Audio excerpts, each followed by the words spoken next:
kulanti wanaagsan daawadayaal dhammaantiinba waa barnaamijkaygii dood wadaag oo aalaab aad ka daawataan telefishinka Universal saacadahan oo kale.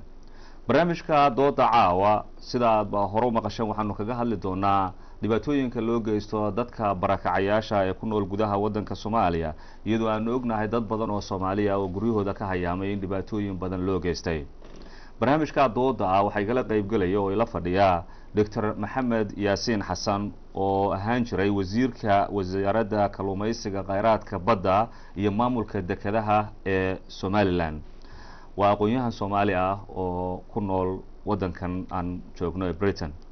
waxa hore uga soo shaqeyn jiray Maxamed Yaasiin safaaradii Soomaalida ee wadanka Kuwait oo hore uu qunsul uga ahaan jiray xilligii dawladii Maxamed Siyaad Barre ay jirtay. waxa kale barnaamijka kala qayb galaya Ismaaciil Diiriye Aadan Diiriye oo ah aqoonyahan Soomaali oo isna ku nool Britain isla markaana wax ku bartay jaamacadda ku taala Birmingham isagoo bartay xiriirka caalamiga waxa uu ka mid yahay dadka u dhaqaaqa arrimaha Soomaalida ee ku nool wadankan isla markaana si weyn uga qayb qaata arrimaha Puntland. waxa kale oo barnaamijka kala qayb galaya oo isna ila fadhiya Maxamed Axmed Xasan oo dalab loo yaqaan oo isaguna hore uga soo shaqeyn jiray maxkamaddii badbaadada dalka isla markaana xeer ilaaliye ahaa. sidaan ula socono dhibaatooyinka xooga badan ee ka jira gudaha wadanka Soomaaliya ama tacadiyada loo geysto dadka barakacayaasha ah aad bay u badan yihiin lamana tiro koobin inkastoo hay'adaha xuquuqda aadamiga u dooda ay qoraallo ay soo saareen ay qaarkood ku sheegeen. waxaan jeclaan lahaa marka hore inaan siiyo Maxamed Axmed Dalab bal si uu noogu qeexo dhibaatooyinka jira iyo tacadiyada la geysto heerka ay gaarsiisan yihiin. haye Maxamed. bismillaahi raxmaani raxiim. marka hore anigoo daba jooga barnaamij arbacadii hore halkan ka baxay oo ahaa tacsiyo loo diray dadkii dhibaatada bomka ku gaaray anigoo ka faa'iideysanayay maaragtay TV-ga Universal. waxaan dadkaas u dirayaa anigoo ku hadlaya magacayga iyo magaca ummadda Soomaaliyeed dadkii dhibaatada halkan ku gaartay anagoo aad iyo aad uga xun tacsiyaan horta u dirayaa. taa markaan ka baxo waxaan caawa halkan isugu nimi waxa weeyaan inaan ka hadalno dhibaatooyinka haysta dadka barakacayaasha meel kastaba ha joogeen dalka Soomaaliya gudihiisa. run ahaantii marka la yiraahdo ha laga hadlo dhibaatooyinka barakacayaasha waxa loo baahan yahay in taariikhda wax yar dib loo raaco. marka laga soo bilaabo 1991 sida aan taariikhda ku hayno wadanka waxa ka dhacay dagaalo xun oo run ahaantii dadka aafeeyay. magaalada Xamar markii la soo galayna run ahaantii khad aqaaran waxbaa la dhigay khadkii aqaarnaa imika waa la qaaday laakiin sadad banba khadkii aqaaran wali u yaala. magaaladii Xamar ahayd markaa waxay u qaybsan tahay oo loo kala degan yahay qabiil qabiil qolo walba meel bay qabsatay. markaan ka soo qaadno maalanba Xamar Weyne iyo Shangaani oo kale reer baa iska qabsaday oo iska haysta oo maaragtay halkaas maaragtay marti loogu yahay. marka laga bilaabo ma garanaysaa meeshii Sooba gurihiisa ahaan jireen number 4 ilaa iyo safaaradii Mareykanka reer baa iska haysto ma garanaysaa iyadana marti loogu yahay. laakiin dalab arinta ku saabsan Soomaaliya ilaa runtii way 1991 laga soo bilaabo tacadiyada way dhacayeen. laakiin waxaad moodaa tacadigu hadba heer buu leeyahay. caawa barnaamijkayga waxaanu kaga hadlaynaa tacadiyada hadda muuqda ee qoyan ee dadka Soomaaliyeed dhibaatada wadanka Soomaaliya hadii dib loogu noqdo aad bay u fara badnaanaysaa. tacadigu 91 kan bilaabanaya waa soo jiray. waa run ma dhamaynayo. waxaan jeclaan lahaa in aad wax hadda la hayo oo aanu caawa u fadhino in aad abaarto. marka tusaale ahaan intaas ma soo qaadanaya marka si aan maartay waqtigu ilaalino waxa weeye marka dhibaatooyinkaas reerkan markii hore ka sheekeeyay ayaa horta gobolkii ka jira qolo walba meel baa u oodan. nasiib darro dadkii markaa koonfurta ka yimi oo soo qaxay ee dhibaatada ku dhacday waxay marti u yihiin maanta dadkii iyaga ahaa ayay maartay xirooyin ugu jiraan. xiradaha ku jireena iyagiiba haddana horjoogo ah oo dawladdii tabarteeda waan ognahay dawladda iyadana la yaab ma laha awood ay maartay dadkii ku handal garaysan ma laha. marka waxa weeyaan waxay ka badin weeyeen un kaliya inay idaacaduhu ka sheegto. marka dadkii iyaga ahaa dadkii martida u ahaa iyaga maamula iyaga marka mas'uuliyadda dawladda qaadan lahayd iyaga la wareegay. haddana iyagoo iyagii mas'uuliyadda la wareegeen oo ay dadkii horjoogo u yihiin oo hataa UN-ka iyo dadkii masaakiinta iyo dadkii dibad joogga waxay u diraanba marka hore iyaga loo sii marsiyo si kastaba ha u gaarsiiyeen ama wax yar ha gaarsiiyeen ama wax xun ha gaarsiiyeen wax badan ha gaarsiiyeen marka dhacdo in hortoodii haddana lagu kufsado oo dadkii lagu waxyeeleeyo مثلا هذا وحوي برنامج انفورميشن عن هاينو او ما garanaysa oo sax ah waxa weeye ilaa iyo hadda xiradan maartay u dhow x tarbon la yiraahdo ilaa 7 naagood baa lagu kufsaday 7 gabdhood baa lagu kufsaday oo haween ah lagu kufsaday tii hadda u dambeysay ma garanaysa bishan TV-gan TV-gan waxaan leeyahay Channel 4 soo saarayeen waxay dhacdooyinkii hadda u dambeeyay ayay ahaayeen waxyaabaha markaa naxdinta le waxa weeye kufsiga London buu ka dhacaa adduunka oo dhan buu ka dhacaa wax la yaabo ma aha waa crime dunida ka dhacda ayuu ka mid yahay laakiin dhibaatada wax la yaabo ah intii ninkii مثلا ba xaaskiisii intii ninkii la qabto indhaha laga xiro marka isagoo sanqadheedii maqlaya hortiisii lagu faraxumeeyo waxyaabaha naxdinta le ma garanaysaa aan run ahaantii ka damqanay oo ummadda maaragtay gaaladii hataa ka oyday waa waxyaabaha noocaas oo kale ah wey marka waxaa jira dad la laayay oo ma garanaysa la dilay baa jira halkee lagu dilay xamar baa lagu dilay xirooda maaragtay aan hadda sheegay baa lagu dilay agteeda waxa lagu dilayna waxa weeye meel bay waab ka dhisanayeen number 22 October meel u dhow xabad baa lagu dhuftay ninkii amray waa xiran yahay hadda run ahaantii ninkii wax dilayna xamar buu ku jiraa waa nin la garanayo kolleyba oo magaciisa hataa aan wadno marka waxa weeye dhibaatooyinka dhacay waxa weeye wax la soo koobi karo ma aha marka waxyaabaha halkan keenay aan rabno inaan maartay message aan u gudbino dadkii waa sidaas weeye marka dhibaatada marka la ogaado ba halkeedana la helaa aad baa u mahadsantahay dalab dabcan engineer Caliyow waxa uu ka mid yahay dadka aqoon-yahanka ah ee Soomaalida ah dabcan isaguna barnaamijka caawa nagala qayb galaya waxaan jeclaan lahaa engineer Caliyow inaad microphone siiso engineer waxaad ka mid tahay dadka Soomaalida qaasatan dadka koonfurta Soomaaliya ka soo jeeda waxaana aan aaminsanahay dad badan oo Soomaaliya in dhinacyo badan xaaladda Soomaaliya marka laga hadlayo xagga tacadiyada dad badan oo Soomaaliya ayaa laakiin haddana waxaad moodaa dadka adigu jaaliyadan halkan joogta aad gudoomiyaha u tahay in tacadiyada ugu badan ay sheegtaan waxyaabaha ugu waaweyn marka laga soo tago arintan dawladda ku meel gaarka kufsiga ciidamadu geysteen iyo dadka lagu dilay meelo kale oo dhibaatooyin loo gaarsiiyay ma jiraan dadka hadda warbixinada ugu dambeeyay anaga aan ka helnay xirooyin kalena waa jiraan oo dhinaca maxay yiraahdaa dhinaca Kenya xirooyin hadda kuwa ugu dambeeyay ka soo qaxay ayaga xitaa dhibaatooyin yar way sheegeen haye laakiin ma gaarsiisna u maleynaya haye dhibaatooyinka haye laakiin ma gaarsiisna u maleynaya ilaa ay heerkan kufsiga ma gaarsiisna laakiin waa iska jirtaa dhibaatooyin macnaha oo handadaad way iska jirtaa xumaan yar yar oo fara badan way iska jiraan laakiin fara xumeyn ilaa heerkan oo muqdisho dhibaatada ka dhacday ilaa hadda ma hayno warbixintaas laakiin kulli update waana la soo siiyaa mar walba dhibaato say uga timaado ma artay beelahaas iyo dadka dhibaataysan mid kale ku sii dari lahaa aniga kulli waxa aniga baaq u jeedin lahaa guud ahaan inta aadan baaqa jeedinin dabcan xildhibaano ka tirsan baarlamaanka Soomaalida qaasatan dadka ka soo jeeda Bay iyo Bakool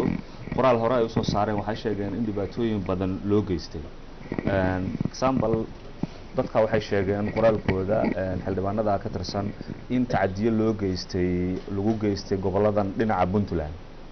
arimaha xog ku saabsan miyaad haysaan arrimaha Puntland sida aad sheegaysid waa jirtaa oo niman xildhibaana inay qoraal ka soo saareen oo ay leeyihiin 206 qof baa lagu dilay Puntland oo qabiilooyin fara badan oo dadka koonfurta ka soo jeeda isugu jira arrintaas laakiin markii ay na soo gaartay run ahaantii waxaan isnidhi waxay u baahan tahay arrintan in aad loo hubiyo oo laga gungaaro waayo 206 qof meeshii lagu dilay meel sahlan ma aha wax qarsooni karana ma aha dadka aan difaacaynana ma aha dad ama al-shabaab la saftay ama dagaalo kala galay ma aha marka arrintaas waxay u baahan tahay in baaris lagu sameeyo laga gungaaro baaqa soo baxay la dabagalo ayay u baahan tahay ma aha arrin lagu degdegi karo oo la oran karo hal go'aan hadda laga gaaro run ahaantii waa in u baahan tahay in la baaro oo dawladda ay shaqadeeda ahayd inay guddi wasiiraa iyo guddi isku dhafa intay u dirto Puntland waa dawladda Soomaaliya ay ka mid tahay loo tago la soo baaro arrinta ay nimankaas sheegeen inay been tahay inay run tahay si fiican loo soo xaqiijiyo waxyaabaha la sheegay in waxa loo baahan yahay in wax la taaban karo ay yihiin laakiin warqad la soo qoray oo intaasoo qof baa ku qoran oo waa la dilay la leeyahay ma aha mid la qaadan karo marka waxaan qabaa inay u baahan tahay arrinta baaris qoto dheer oo weliba heer qaran ah oo heer dawladeeda oo aan ahayn aad baa mahadsantahay dalab arrinta kale ee ku saabsan saan ula soconno dhacdooyinka barakacayaasha loo geysto waxaa ka mid ah magaalada Laascaano ayaa waxaa laga soo masaafuriyey oo dawladda Soomaaliland ay soo masaafurisay dad deegaanka deganaa sidii haddaba aad daawanayseen isagoo gudoomiyaha gobolku sheegay dadkaas in la masaafuriyey meel la yiraahdo Higle la geeyay taa laftigeeda waxay ka mid tahay waxyaabaha dadka barakacayaasha ama dhibaatooyinka loo geysanayo maxaa arrinta caliyo waa arrinta ku saabsan Laascaano aad xog aad ka haysaa arrimahaas hadday dhaceenna kolleyba annaga siyaasiyan waxaan u aragnaa inaysan mid gaar ah inaysan u ahayn dadkan koonfur ka soo qaxay ama u yimid laakiin guud ahaan ay saameynaysay dadka meesha kusoo ziyaaday deegaan ahaan ama immigrants kusoo noqday in a way marka macno guud bay samaynaysaa in nooga baxa la yidhaahdo dalkii laakiin macnaheeda ma ahayn dadka reer koonfuraan u malaynaya ujeedada inay saameynaysay dad gaar ah oo sida oromadoo kale aan filaya aniga kolleyba aad baa mahadsan tahay dabcan telefishinka Universal ayaa wariyaashooda halka ka soo warrama sii daayeen dad Soomaaliya oo laga soo masaafuriyay halkaas Nuruddin dhibaatooyinka loo geysto Ismaaciil arrintan ku saabsan barakacayaasha waxaad moodaa inay tahay mid dadka Soomaalida oo dhan wada saameysa dabcan qof Soomaaliya dhibka loo geystana qof kasta Soomaaliya waa saameynaysa marka fiiriso in badan baa ku dhex jirta arrimahan ku saabsan dhibaatooyinka ka jira geeyiga waddanka Soomaaliya maxaa aragtiya oo fakriyan oo arrinta ka qabta ma sideeba u saameynaysaa dadka Puntland mar haddii dhibaatooyin noocaas xildhibaano ka tirsan baarlamaanku ay soo jeediyeen waa mahadsantahay marka ugu horeysa anagu waxaan ka qabaa guud ahaan dadka Soomaaliya laga soo bilaabo Liboy ilaa iyo Zaylac waddanka Soomaaliya inuu hal waddan yahay طبعا adduunka oo dhan taas ay ictiraafsan yihiin marka dadka Soomaalida waa isku xuquuq ma kala xuquuq badna qofkii Soomaaliya meel Soomaaliya dambi ku galan wuxuu mudan yahay dambigiisa in lagu fuliyo laakiin arrinta musaafiriinta marnaba macnaha sharci islaam la maahan qof waddankiisa in laga musaafiriyo wax yani international lagu dhaqmana maahan dhaqan Soomaaliyeed oo habboon ama jirina maahan horta taa iyada meel baan ka taaganahay laakiin arrinta xildhibaanada ay ka dhawaajiyeen sida uu doctorka sheegay waa arrin macnaha aan xaqiiqo looga baahan 250 qof ama 206 qof yani waa tira aad u badan weeye Soomaaliya oo dhan haddii 206 qof lagu dilaa la dareemaya iska daa meel deegaan hoggooniye laakiin waxaad moodaa inay tahay arrin siyaasad looga dan leeyahay Soomaaliya oo dhan musiibada ku habsatay wax kale kuma aysan imaan siyaasi dan leh oo dadka uqdad kala geliyay Soomaalida dad sinjiin isu nicib maahan oo waa hal sinji dad wax dhibaato kala ka dhaxaysana ma ahan laakiin waa dad uqdad siyaasi dan leh oo kala geliyay marka arrinta tan soo ma kordhinayso ilaa iyo wax uqdada ma ahan taa waliba inaysan arrintan xaqiiqa ay ahayn ama u dhaweyn waxa u daliila xildhibaano kale oo jaalkood ah ayaa ka tagay oo asal ahaan deegaanka Puntland ka soo jeeda xaqiiqa raadin bay galeen si official ana waxa loogu baaqay xildhibaanada iyaga ah ee baaqa soo daayay inay yimaadaan oo xaqiiqa raadin ka sameeyaan Puntland ayaa lagu marti qaaday arrinta iyada ilaa ay hadda kamaysan hadlin kamana aysan soo qayb gelin umana aysan dhawaaqin oo wax juhdi ah maysan gelin marka runtii hadallada noocaasa dadka Soomaaliyeed oo dad isjecel ah oo dadaan kala maarmin ah oo dad si kastaba isugu dhex jira ah يعني وأن سيك لفوجينيسا أرنت تن ديجانا ده تك باي بكل كيمين ده ما عندنا معين أنا كميدا أنا جا أبيه وحكو بش حضر أنا وحكو بش حضر مركا ده باي بكل ده تقولي أكمل معنا سو ما نقدر بكتيم تتكي لباتلو جيستا أو باي بكل كساب سنة أنا بوجان لهذا مركا تتك باي بكل حاجة واتجان واجوجان لو ما بدنا ديجانا هان هذا سنة هم بدتك أقول بدنا وحتى حقيقيا هدي doorasho la galo cadadku ugu waaweyn bay heli karaan waana dadkoodii la jooga ma aha dad meesha marti ku ah dhulkoodii dad jooga weey aad baana looga jecel yahay aad bayna u jecel yihiin waana aragtay oo de mudaharaad bay arinta ka sameeyeen ay ku reject gareynayaan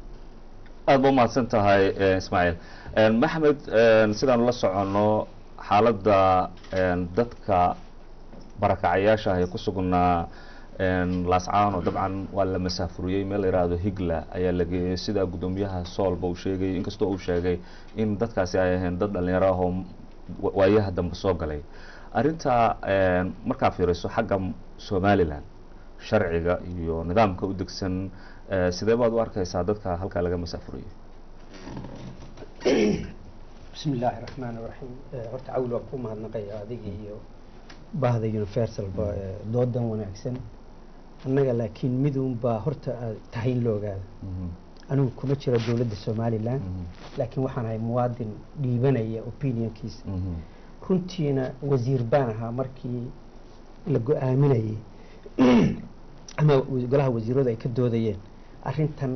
dadkan qaxootiga ee Somaliland laga saaray midna waa in qof kasta oo Soomaaliya oo nool ay ifka ay u cadaataa yani dowladda Somaliland qofka Soomaaliyeed ee ku nool Somaliland waa inay ogaadaan qof kasta oo Soomaaliyeed adduunyada meel kasta ha joogo qofkaasi waa qof Soomaaliyeed waa qof ku nool gurigiisii waa qof walaalkii la nool waa qof gabadhiisa berrita la guursanayo inankiisuna gabadha Hargeysa joogta ama Somaliland joogo berrita guursanayo Soomaad garan politically waa waxyaabo kale oo zaa'idi way jiraan waanu ictiraafsanahay dowladda Somaliland ama shacab ahaan dadka Soomaaliyeed ee ka soo barakaca koonfurta Soomaaliya ama Soomaaliya inay qaxooti yihiin taasina waa debate u dhaxaysa United Nations iyo waa siyaasiyan laakiin xaqiiqada dhabtii waxa weeye qofka Soomaaliga ee ka soo qaxa koonfurta Soomaaliya macni waxa weeye waa qof Soomaaliya wadankiisa yimid midna aan cadeeyo issue-ga dadka qaxootiga ee laga saarayay Somaliland waxa weeye dadka wadamada jaarka nooga yimid khaasatan Ethiopia taasay ku wajahantay taasina waxay salka ku haysaa arrin xagga amniga ah laanu Somaliland waa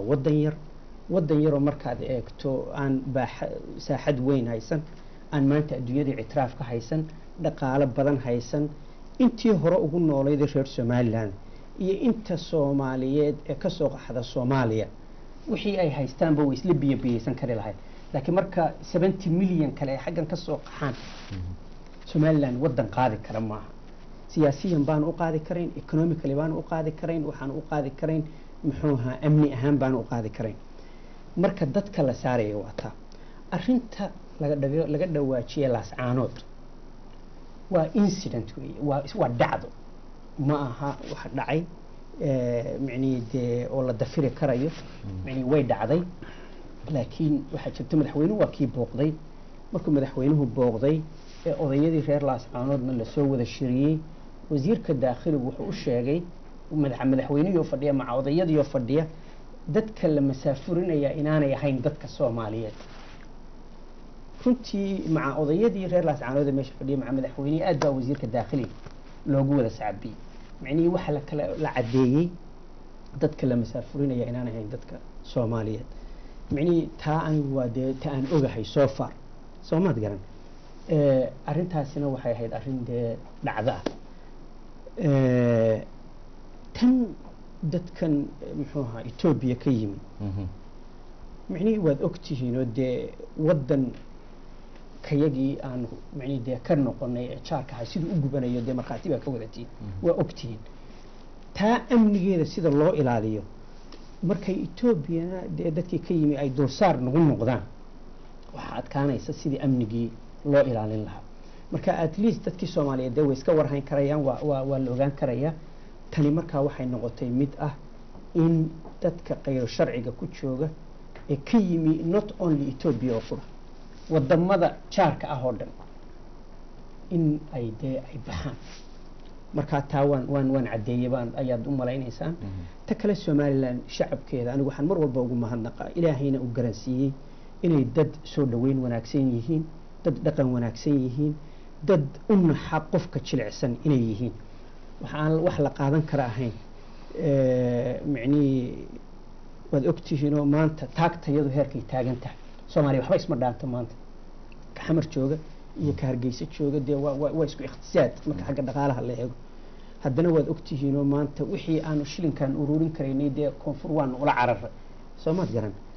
marka nin wixii uu haystay kula soo cararnay haddana dadkii usoo qaxay buu soo celinaya oo kaa daba keenaya wax caqliga geli kara anigu inay tahay u malayn maayo marka shacabka somaliland waxaan ugu mahadnaqayaa mar walbana dee ay iyagu aada ugu dhiiradaan inay soo dhaweeyaan dadka walaalahood dadkaa ka soo baxay koonfur ee yimi qaxootiguna waa laba somaliland qof ka soo qaxay dhibaato iyo xabad iyo ma garanaysaa dee cadaawo ka soo qaxay oo isagoo ilmihiisii dee ilkaha ku wato soo galay iyo qof iqtisaad u yimi ama u yimi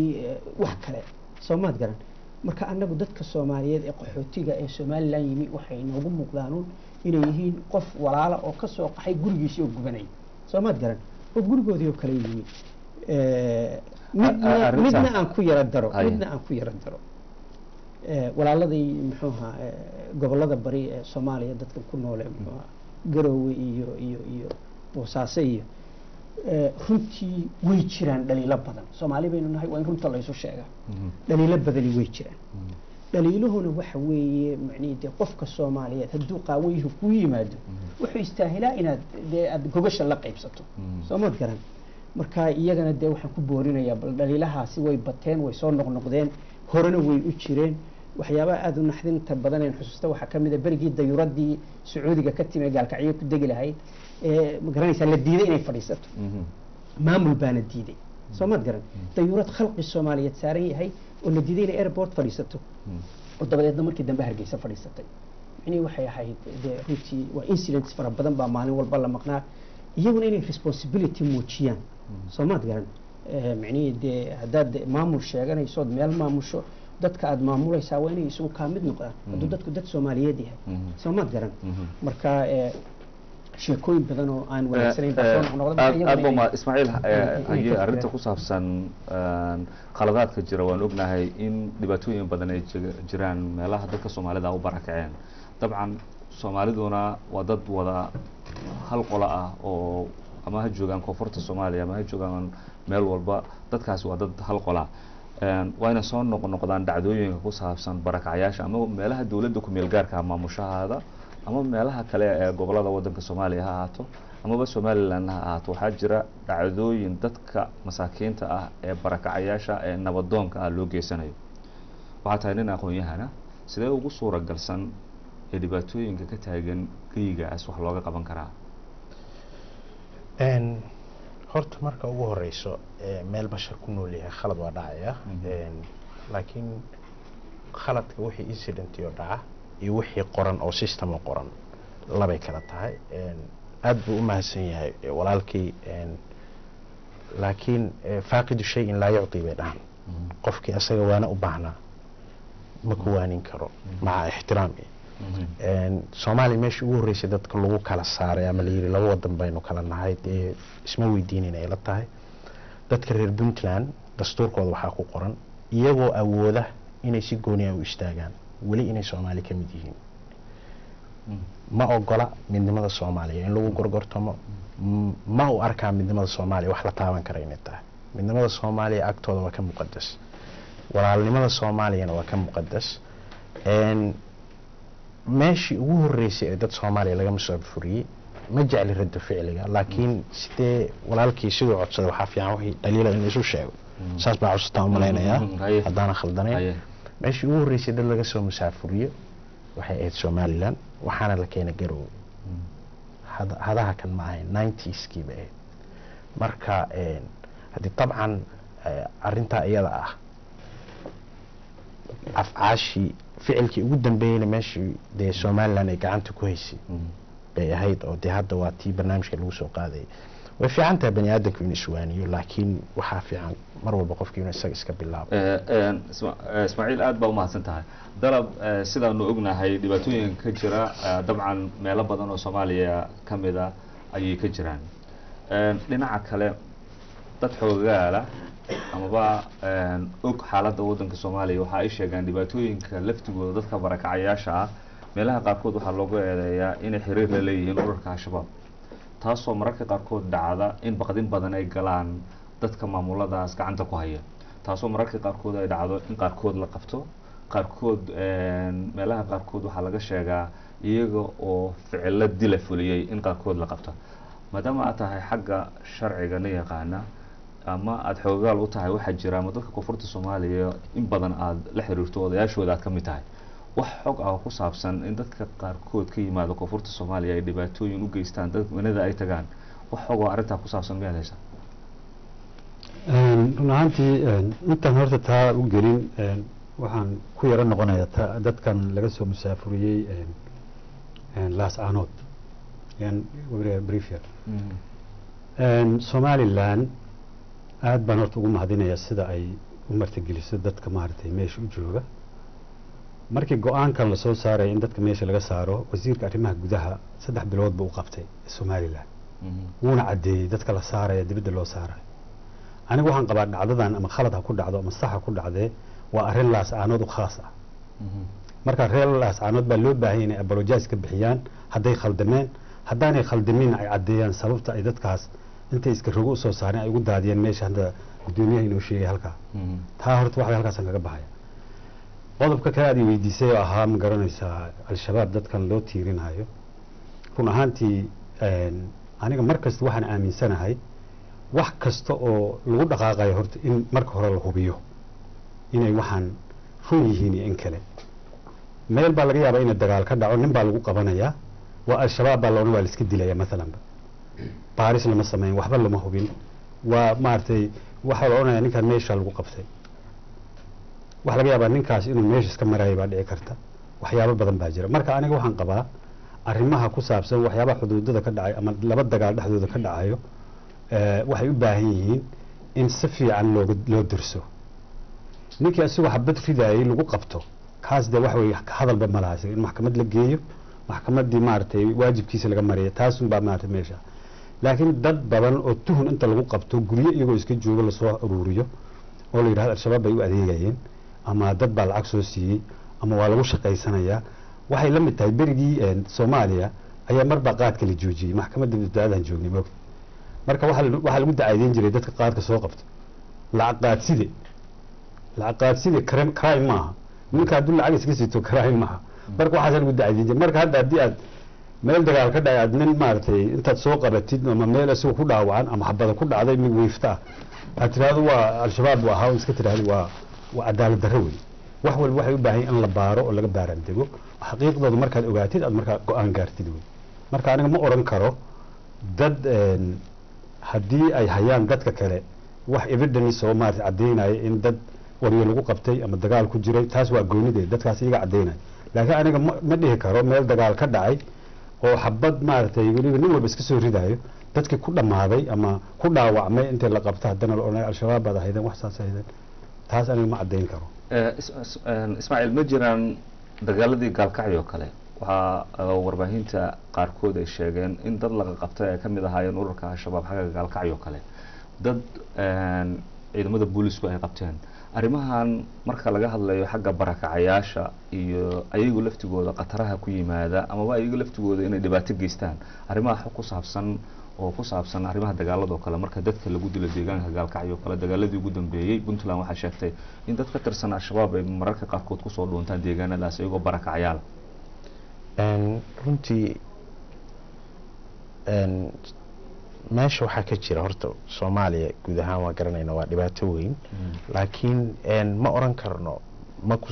arrintaa ma jirto lama oran karo anigana maadaama aan mas-uul puntland ka tirsan aanan ahayn ma oran kara arrintaa way jirtaa dabcan laakiin waxa ugu dhow ee la aamini kara waa dadkii amniga sugayey dabcan amnigana dee inaan waa arrin muqadis oo qofna looma joojinayo shakhsi ama labo barakacayaasha meesha jooga waa dad nabadeed wey dadka reer puntland waa daday jecel yihiin umana arkaan dad meel kale ka yimid waa dad reer puntland markay puntland joogaan dabcan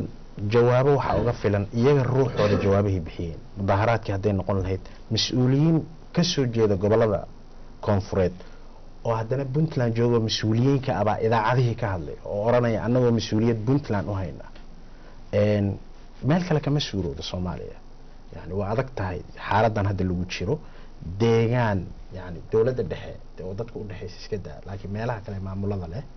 طبعا كما سورو أرنتا يلا بالعكس السعد يعني أنا قبش لهم بأجنبي اللي هو أركا ولا لك يوكل هاد وطولها ولا لهن ودن كي أنا وهنجرني طبعا لو ما أركب ودن تدكي ماشي كترسم لكن بنتنا ودد ديجان كودي جوجوي فعل واجري كرا خلد واجري كرا لكن خلد قف أما الله حتى إن لو خلد ما وديع كرتا هذا واتي بدباد الروح هذا وحي كدعي ودور فضع مال أنا وح كدعين أما خلد أنا كدعين ما شفته ماشي هل كان أجونا خلد دع خلد كان الدب ولا صح كرا لكن مهم كحيتها خلد كدعية iyo waxa meesha ka dhacaya hadii ilaacadii lagu buunbuuniyo oo dhankii wanaagsanaan aan la sheegin dabcan waxay tahay uqdadii baa sii faafaysa dadkii baa sii kala fogaanaya marka waxa fiican koob haduu maran yahay qaybtiis waa oran karaa koobka waa qayb maran yahay hadaan positive rabana waa qayb buuxa waa oran karaa marka hadba isha wax lagu eego baa ka muhiimsan waxa meesha ka dhacay anu saasbaan waa aad baa maasanta Ismaaciil Maxamed arinta wax ku tiraysaa aniga horta jirto dee dadkan Soomaaliyeed iyagay jirtaa sidii u wada noolaan lahaayeen waana ku dhiirigelinayaa inay wada noolaadaan oo dee haddaan la wada noolaan meel la qabanayaa ma jiro kana guuri maayo kana guuri maayo you get my point marka waxa inay wada noolaadaan way ku qasban yihiin laakiin muhiimaddu waxa weeye qofka markaa mas'uuliyad sheeganaya waana mid caama maaha anigu Soomaaliyan ka cararay iyo waxa iyo saaxiibkay wuxuu sheegan ka hadli maayo laakiin haddaad marba tiri mas'uuliyad baan hayaa oo meel baan maamulaa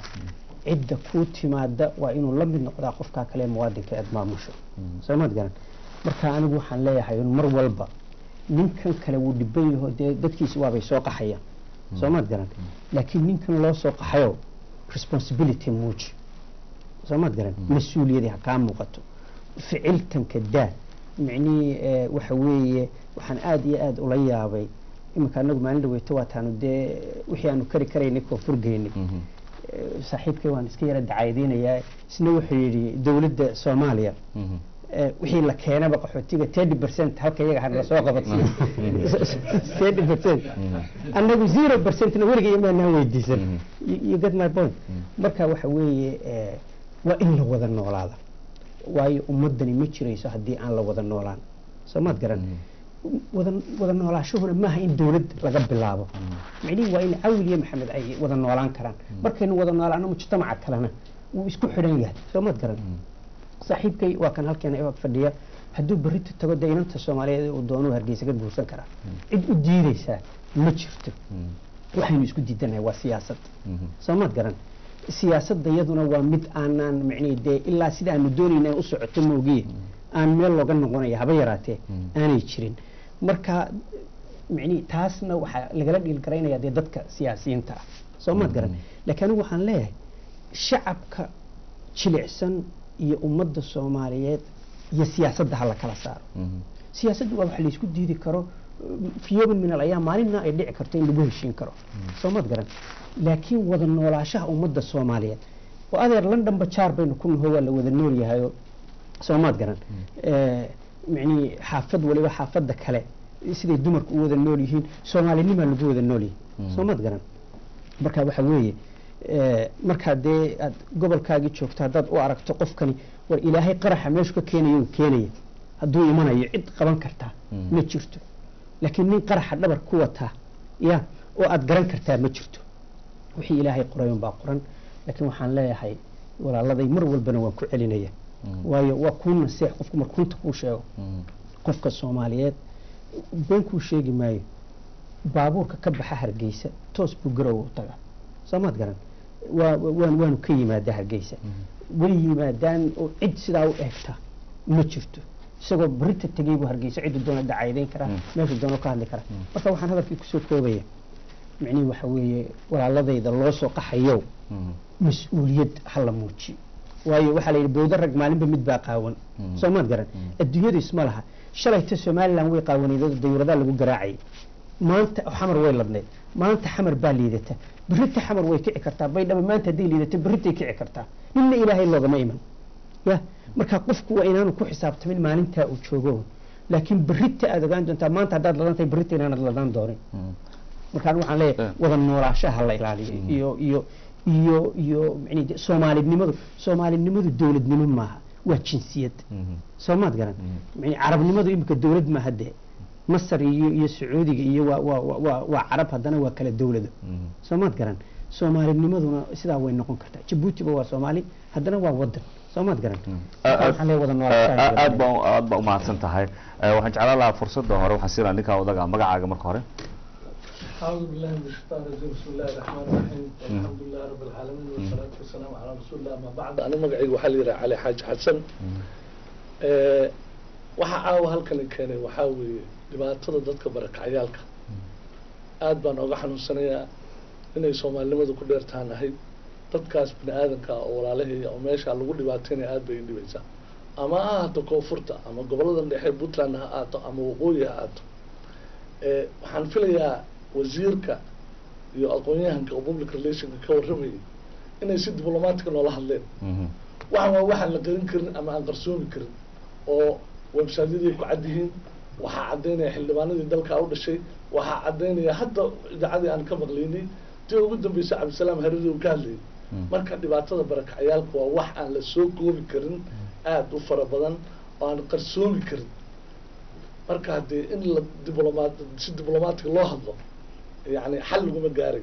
هذا رنت للشيء أو وحي واقع على تابن أو بوقت فرت على الجلين قال إن هل كان واحد صرت كقرنتي هلا جاب بحيه وإن أمريكا أنا واحد عن سومالنا ده عدى وحنا قلنا قطي إن العقب يالله دينا عيح أو وحول لحن مركا تا إن لجوا أنتو يعني هو كبر يدك حاجر كلماتي سموا الصومالي كان ما أنت ولا سموا الصومالي marka qof walaalka oo soo dhibtooday oo baahi ka soo carray oo dagaal ka soo carray oo soo qaxay oo dumar leh maata leh caruur leh dhibaato badan haysata marka gurigaaga marti u soo noqdo meeshaad adigu aduudin lahayd oo aad xanaaneyn lahayd oo aad soo dhaweyn lahayd inaad adigu lugta sii geliso ama aad kufsato ama baahi ku disho ama raashin goodi la boobo ama aad diyaarad ku dhoofiso ama aad baabuur saarto ama xabsi aad ku shubto waa wax laga xumaado ama Puntland ha ahaato ama waqooyi ha ahaato aad bay noo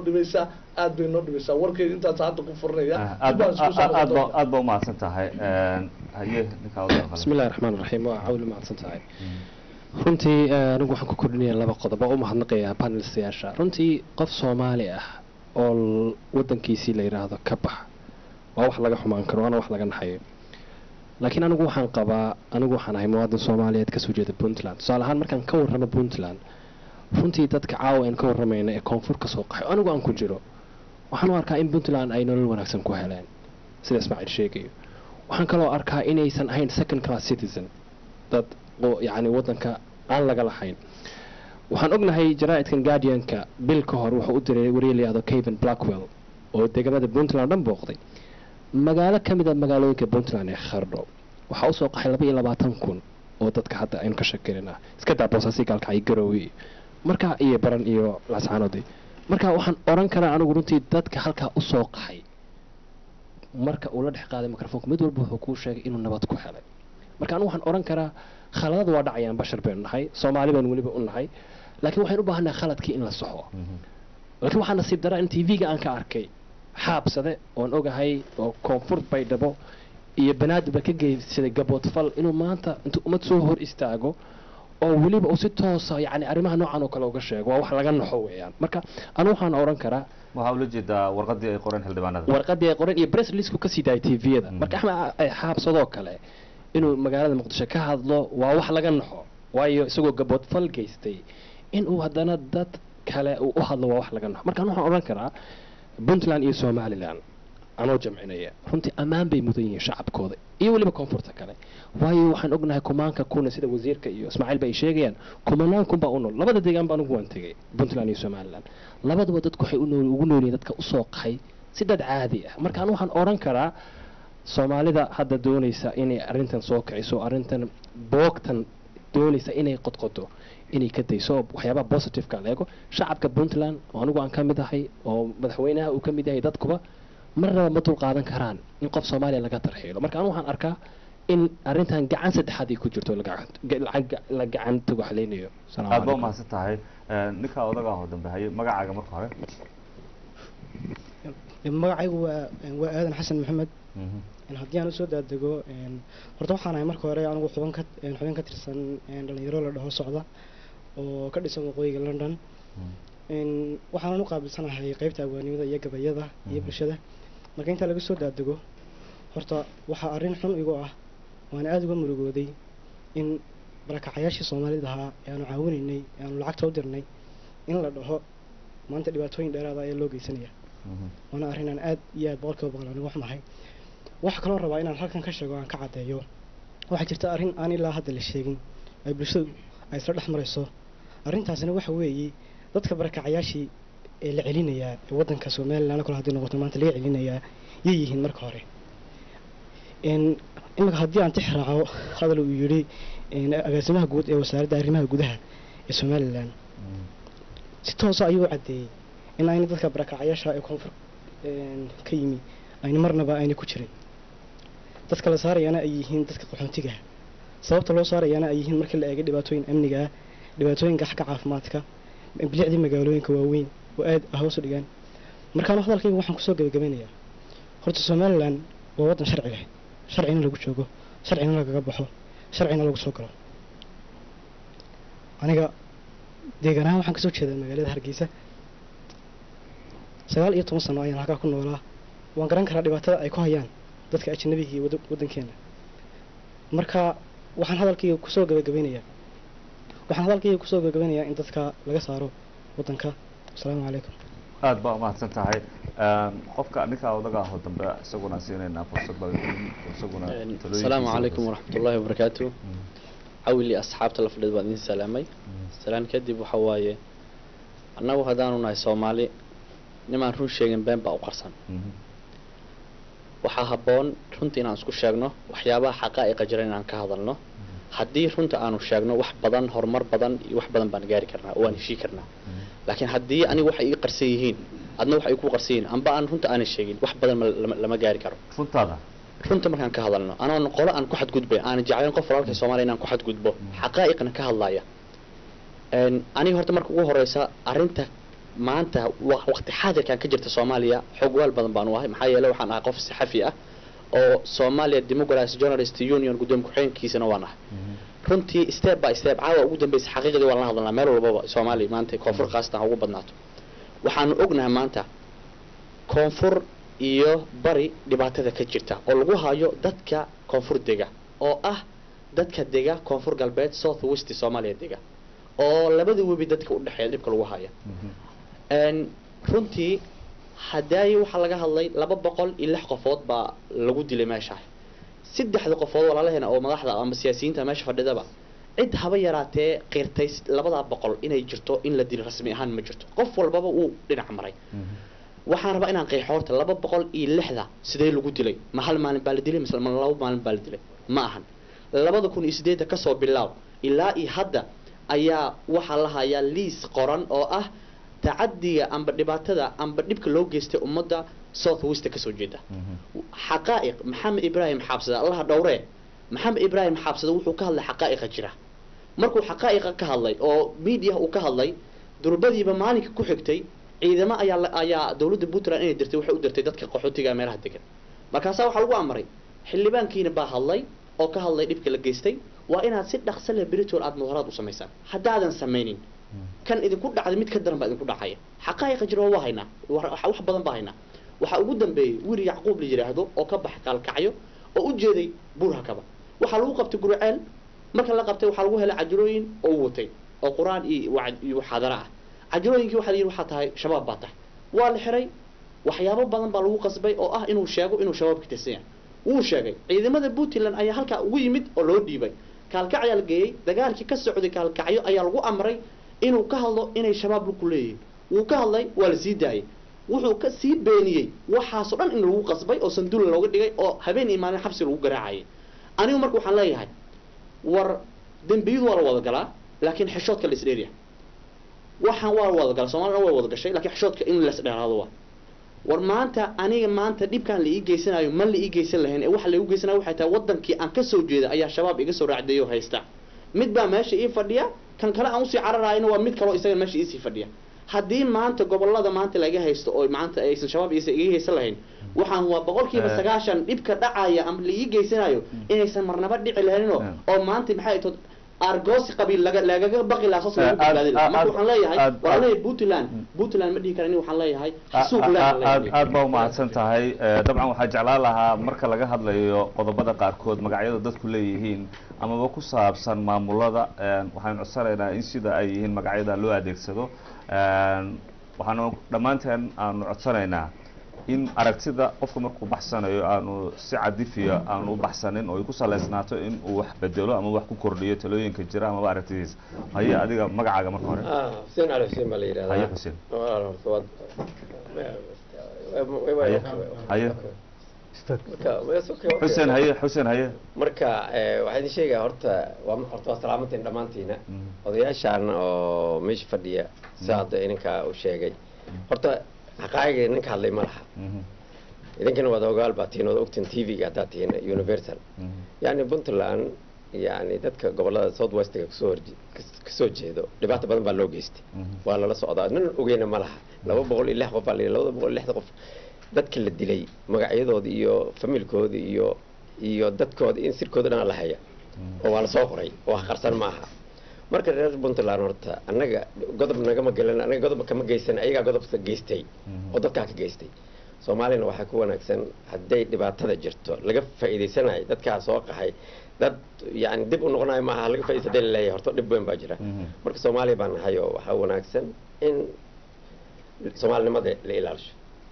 dhibaatadan Ilaahay waa naga saari doonaa waa laga bixi doonaa waxaan gacmaheen lugahan ka geysanay way Soomaali oo dhan dambiga waa geysanay hase ahaatee haddii Ilaahay loo noqonin dhibkii wuu soconaya marka waxaan u sheegayaa dadka waqooyi hadda waxba kama sheeginana wixii ay tarxiileen iyo way la soo tarxiilay waa la tarxiilay oo haddii jiraan roob koonfur hadday yihiin haddii ahaan barto way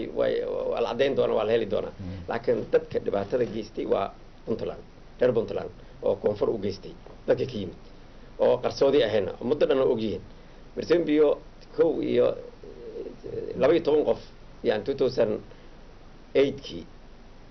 way ashta lagu gubay macal gacmahooda macal lugahooda macal ilaa hadda way joogaan oo curyaamay noqdeen gabagooda qaar baa haniyay beelay oo la gubay qaar baa gacmihii laga jaray qaar baa la dilay kow laga siiyay yani wax qarsoon ma aha waa la hayaa jaladooda la hayaa odayaashii baa la hayaa yani malaaqyadii digli marfla oo ka yimid koonfur ilaa Kismaayo ka yimid tagay meesha tagay oo shir u tagay arkay nimanka waa la soo qaaday nimanka Soomaaliya joogaan xamar ay joogaan marka waxaan idin sheegayaa walaalaheen yani Puntland wanaag hal ilaasho umada dad walaalo leeyahay aad baa mahadsantaa waxaan siinayaa ninka odaga faataxay waa dhageysanaysaa dabcan odayaasha Puntland aad ka tirsan tahay waa dhageysanaysaa assalaamu calaykum warahmatullaahi wabarakaatuh waxaan jeclaan lahaa marka dadku eeda jeedinayaan waxa aan xaqiiqda ku salaysnayn inaan la sheegin maxaa yeelay wax walba waxay u baahan yihiin cadeymo dabcan qofkii telefishinka ka sheega oo aan cadeynaynin waxay noqonaysaa in ay qaarkood dhibaato waa la sheegay inta badan Soomaalidu waxay isticmaalaan waa la sheegay waxa fiican wixii cadeyntooda la hayo in dadku ay sheegaan haye faatax bismillaahir rahmaanir rahiim sallallahu alayhi sayyidina maxamed wa ala alihi wa sahbihi wasallam horta Soomaaliya idil dhibaato ku habsatay ilaahay dhibaatada ka saaro arrimahan maxay u dhacayaan haddaad isu weydiisaan Soomaaliya ka dhacayana waxay u dhacayaan waa cadaalad darro iyo amni darrada waxay ku timid ummad haddii ay ilaahay u toobadkeeni weydo oo ilaahay wadada ugu talagalay ay raaci weydo libaas al-khawf wal-juuc baa la dhadhansiinayaa haddii aan u soo dagaandego arrinta aan caawa ka wada hadlayno oo barnaamijku uu ku saabsan yahay walaalayaalow waxaan anigu qiyaas qolo kaleba waa ka qaadan lahaa laakiin million inta ay yihiin macnaha oo kun oo mutawaatir u imaanaysa oo ka shaqaysanaysa oo u ka adeeganayso oo ka u shaqaynayso oo wax walba ku qabsanaysa ma yimaadeen way cadeyn lahayn way dhibkuna waa muuqan lahaa 206 qofina wax xagala la geliyo oo la qariyo Soomaaliya haddii aan tirino ilaa malakumuudku wuxuu dilayaa 5,000 buu dilayaa 10,000 buu dilayaa 200 way yartahay haday ku dhimantay because waxa ku nool 40 60 70 kun oo qof baa ku nool ilaa iyo 98 malakumuud wax kama dilin laakiin reer Puntland baa dilo crime ka galay haddaad leedahay ilaahay baa wax ka oranaya waa horta waa taas waa midaas tan kaleeto waxa waaye Puntland maamulkeeda iyo madaxdeeda iyo dadweynaheeda iyo ummadeeda kullu waxay aaminsan yihiin oo isku raacsan yihiin oo sal u ah walaalahooda koonfur ka yimid inaysan waxba ka lahayn caadifad qabiil hal maalin buu galay maalintiina nin afgooye ka yimid buu ii galay maxaad u dhugan kartaa inaan dhaho anoo gaalkacyo jooga marka muhiimaddu ma aha wax kaleeto wax weyn ma ahayn nin baa wuxuu yidhi qaad ii qaad markaasuu wuxuu yidhi ninkaan xoog buu iga rabaa waxaan ku idhi qaad xoog ugama qaadan kartid mana weydiin kartid mana fiirin kartid waa nolosheeda markaan kelmad qabiil inaan isticmaalo aan ku fakeray waxay ahayd nin koonfur ka yimid waa dhacdo dhab oo dhacday marka muhiimaddu waxa waaye ummadda in qofkii ka soo badbaaday karaankii iyo dhibaatadii oo weliba yimid waddan nabada inuu dadkaas ku nool oo ayagu dhibaatooyinka kala duwan oo ciidda ka badan oo minaha nimanka aad sheegayso al-shabaab ood ka soo carartay xaggan kama maqnaan way joogaan dhibaato ka geysan karaan waxa weeye intaas isugu yimid oo meel ku wada nool in balaayo la dhex geliyo anigu ma qabee in wanaagga laga taliyo hal in micnaha maamulada iyo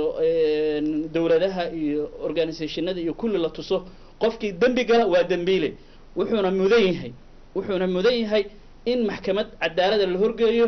oo uu asaguna helo qareenkiisa laguna qaado waxa uu waajibkiisa yahayna la mudnayso dembiile waa dembiile asagoon loo eegeyn meesha uu ka yimid ama koonfur ha ka yimaado ama waqooyi ha ka yimaado ama galbeed ha ka yimaado meeshuu dembiga ku galay waa in dembiga looga qaadaa taas waa inaan isku wada raacnaa laakiin ummadda meesha ku nool oo isugu timid oo Puntland ku nool Puntland nabad bay ku nool yihiin ma aha inay waxay officers bay ka yihiin waxay ka yihiin amnigii baa lagu aaminay saraakiisha amnigay ku jiraan maamulkii bay tala bixin ku yihiin ganacsigii bay ugu horeeyaan marka dad ma aha second class citizen waa dadkoodii u yimid waa dad u gaarayo micnaha dhibka koonfur ka jira aysan ka banayn ee daris kula ah kula degan marka dhibaato inaan lagu abuurin oo weliba dadka soo badbaada oo galbeedkan yimid inaysan dhibaato gadaal ugu celin fataha aad baa waayo assalaamu calaykum raxmatullahi wabarakaatu waa kugu soo laabanaya waxaan siinayaa ninka odaga ah oo dambe si isaguna aragtidiisa iyo ku dhigto بسم الله الرحمن الرحيم والصلاة والسلام على رسول الله نبينا محمد صلى الله عليه وسلم marka hore anoo ka hadalaaw jaalid digili marafle London anoo meel iraaxo ka guud digili marafle Europe and UK marka hore iyada ma santiin sidaysan hanqaban qaabadeen meel iraax barnaamijkan adoo awle iyo dadka oo horta fadhiga dadka oo marta sharafka kale kulliginba sidaan hadalkan dheegahay hadalka la run ku sheegay anuu yiri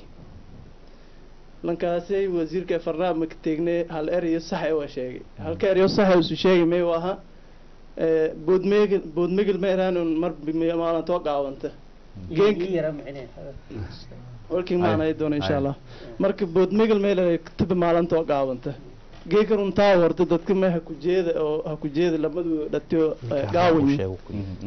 marka runtaa haaladan ma meel alayam baynana nadaawilha baynana seer ilaahay maalinta wareegdaas langeeka oo geeka Puntland nibadata ama la raayso Soomaaliland nibadata ini iyo geeka dhawaatayaan wadanka ini iyo geeka dhawaatayaan dadkii kala meel ku dhibaataysanay ku kooy in iyo dhibaatayaan eed walan ku maado geekna Soomaali ama Mike hadalay ama Hatri ka hadalay sidii isu sheegay raas kamboon iyo laasaan meel isu sheegay dadtiyo Soomaali too hada Jabuuti hobol ka dar marka ma horta geeka dhibaha in geeka waldan shakhsi li ama lan siyaasadeeda Soomaali geeka wala yaal siyaasad meerko waa wazule marka Soomaali guriyaal ma in horta siyaasad leernay marka ano hadalkiina hagaabe waan ku faa'iideysadaa dadkun dhan rumada sheegna waayo lankaas hal eri run ay sheegay halku eri runtu sheegay may waaha boodmegel taba maalinta qaawanta intaas ku hay walaa kale uu sheegay kan ankari Ethiopia ha musaafiridi ma injinin jeewayti meel dariska in Soomaaliya musaafiridi sheegdi wasiir ma raayo lanki oo television ku hadlaaya ama gudoomiyahaday sool yaan sheegay markuu wal qarsan markii hadii la ri 250 may liindili 250 maalinta ma dilin sida dadka badan aaba sheegan ha ku bilaaw 2004 dadkun wal eedan dhamaayay insha Allah aad ba mahadsan tahay dabcan Ismaaciil aragtida kala duwan ee dadka qaarkood ay qabaan sida hadda wasiirka uu sheegay iyo ninka odaga ah oo dambe waxaan jeclaan lahaa bal inaad dul marto wadaag horta tooga waxaan jeclaan lahaa inaad dad badanaa garanaya dabcan okay aniga kila garada saasle keerir fada marka horta walaalkii wuu ku ammaano horta wuxuu ku yidhi keligaa micnaha hal erey baa run ka sheegtay aad baa umahadsantaa arrintan ku saabsan eedaha jira dabcan dad badan oo soomaaliya ayaa afka garanaya aragti wax hadda su-aaluhu weydiiyey maxamedna ma jiraan dabcan aragtidii meesha joogtay ayuu qayb ka qaadanayay laakiin dadka qaarkood eedahay soo jeedeen ninka odaga iyo kulli ay soo jeediyeen haddana uu ka hadlay faatixana uu ka hadlay dabcan waa aragti dad badani ay qabaan sida dabcan hadda dhowr qofood ay soo hadal qaadeen arrintaa maxaa ku daraysaa dabcan dee dad intaan ka badan xataa hadday soo hadal qaadaan waxba kama bedelaysa weli in xaqiiqa loo baahan yahay wixii xaqiiqa un baana dee lagu agti garayn karaa laakiin dad halkan fadhiyana xaqiiqada kama tarjumi karaan wadankii ma joogaan dee dadka ugu foga xaqiiqada ka tarjumi kara weeye UK baan wada joognaa London baan wada joognaa wadankana anigu waa tagaa waana ka warqabaa dadkaasi ixtiraamka iyo wanaagga ay ku haystaana waa ka warqabaa dadkoodii gudaha joogay baana cid kastoo halkan joogta kaga mudan xaqiiqada kaga mudan inay ka tarjumaan waxa iyaga ay ku nool yihiin dadkaasi cid qasabtay ma leh sida walaalkii haddaay uu ka dhawaajiyey saxafiga cid askar u dirtay ma leh dadka iyaga ayaa ka tarjumay shucuurtooda qof mas-uula ma doonaya inaa aflagaadeeyo micnaha nimanka odayaasha ah waxa ay sheegeen laakiin waxaa caddayd in arrin siyaasadeed ay ahayd waayo qofka haddii arrin siyaasadeed aysan ahayn waxaa lagu casumay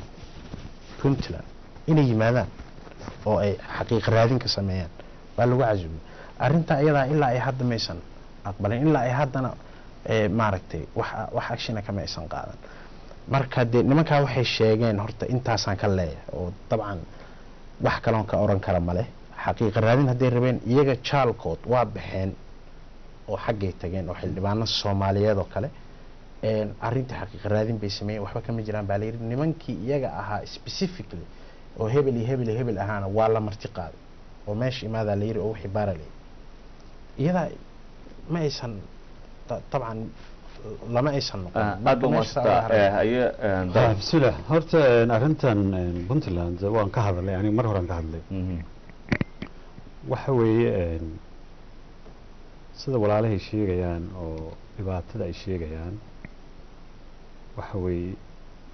waxay u baahan tahay in la proof gareeyo waxaan nimanka hadda uu sheegay saaxiibkay u gubtay oo aashitada lagu shubay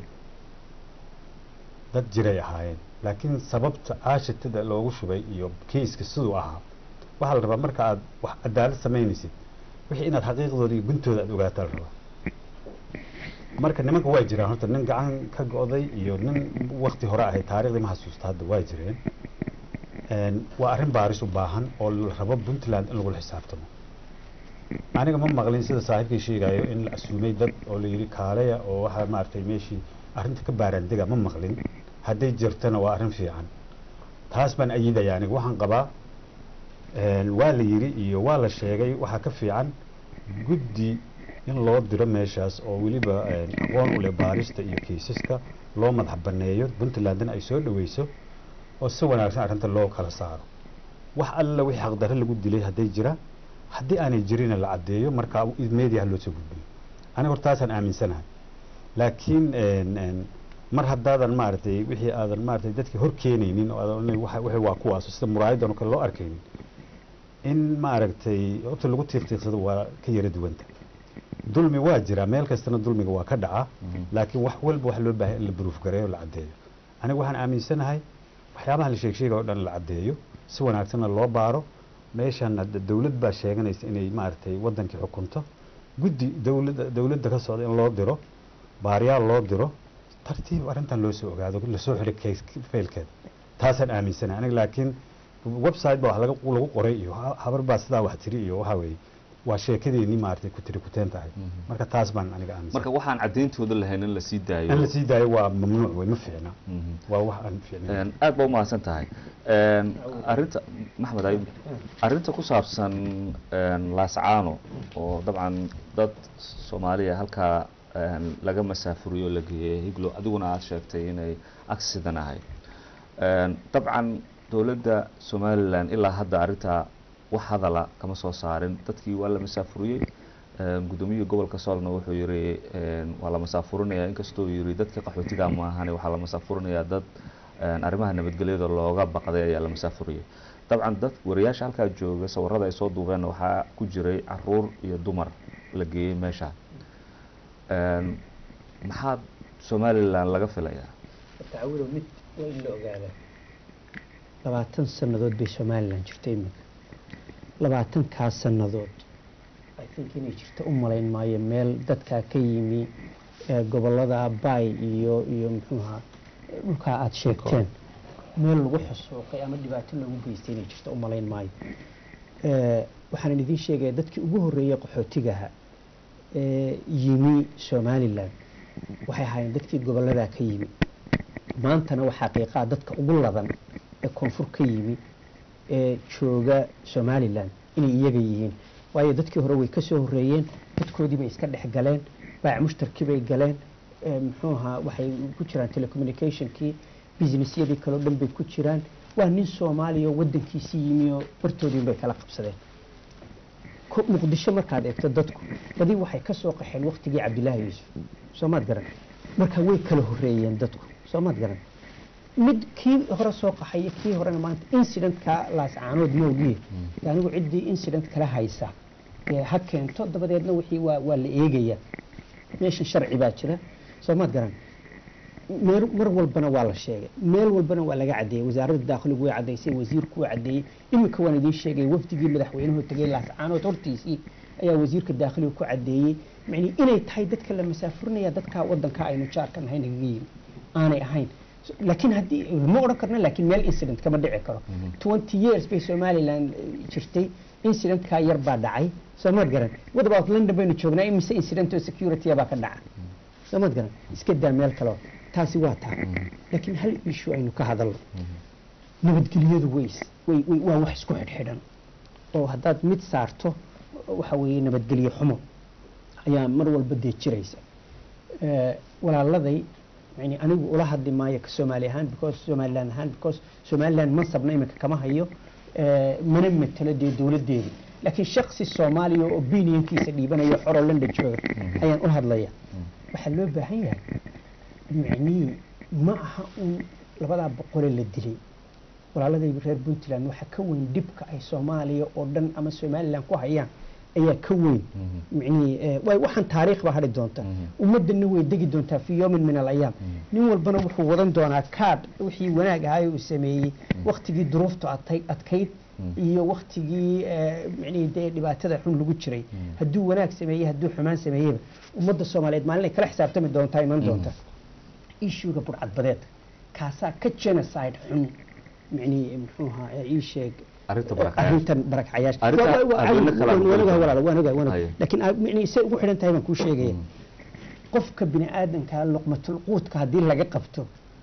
ayaa ka xun isagoo la dilaba macni waayo maanta ummadda Soomaaliyeed badda cas bay wax uga yimaadaan wadamada carabta marka loo fadhiisto badii dhexe laga qabto markabkii xamar ku socday iyo kii Kismaayo ku socday iyo kii Berbera ku socday macni waxa way ummad dhan baad laynaysaa adiguna aad intaad maraakiibtii gurato aad la fadhiisato xeebtii oo aad dabadeedna malaayiin dollar ka qaadato oo Nairobi iyo guriga kaga iibsato waxa way waa genocide ka xun horta ma jiro marka waxaan oran lahaa laakiin Puntland kaliya ma aha Soomaalida dhan ma caawili ka waxaan ku sheegay yaan la oran waxba kama qaban karaan wax way ka qaban karaan marka petrol oo Somaliland leedahay baa bari dhaweyto laafto ya